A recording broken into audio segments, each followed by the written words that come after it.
Hey guys, this is Dan from Magic Pachinko. I'm out in the shop today, getting or starting to make some feet for the bottom side of the pachinkos.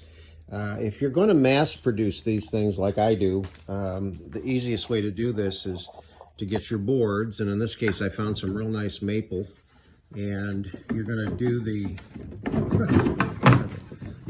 the outside edges of the boards all in one whack before you cut them to the length that you want.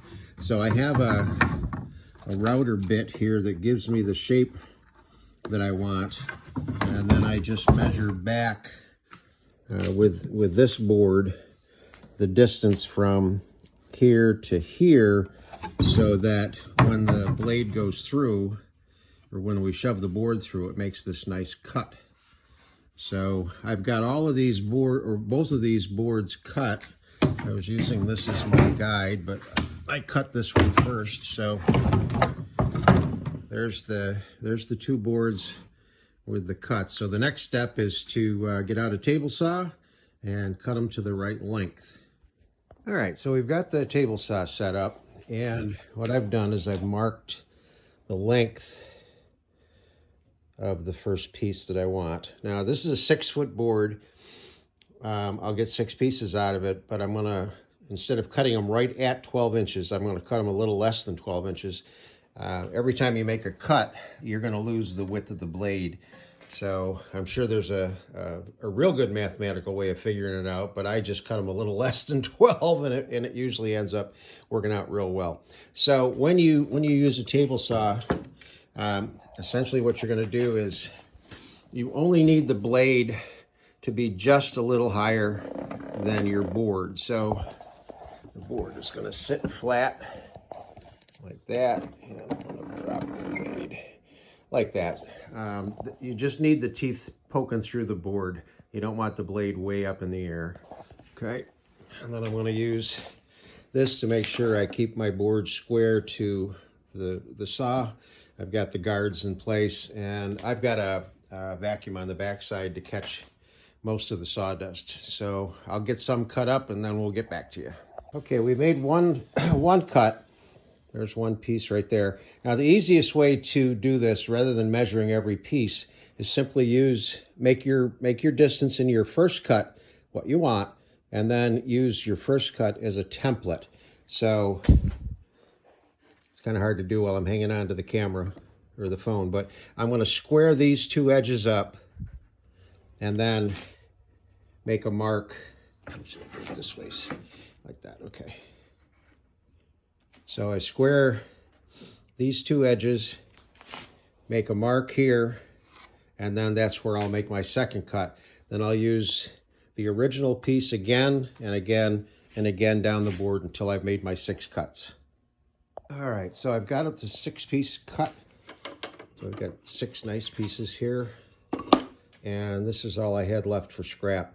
Now again, if I had done the math and taken more time, I would have probably not had any scrap. But point being is I only lost that much, and I got 6 pieces that are all the same length. And the length on these is not critical. These are almost 12 inches. I have made them 11 inches before. Really doesn't matter. It's just a support mechanism for the machine. So this is what we got going on right now. And what I'm going to do next is route this edge and this edge. And then we'll sand them up, and that'll be all the woodworking I got to do on them. Okay, so I've got the 12 boards now, two lengths of 6-footers to get 12 individual boards. And these edges are all routed already, which does save a lot of time from the last time I did it. Okay, so the only way that I know to route this edge here is to use the miter square and then bring the board just by eyeball so that this edge rolls right along this. And then that will, you have to hang on pretty tight. So you're going to bring it in like that and then just push it through, and it will end up cutting that same cut along here.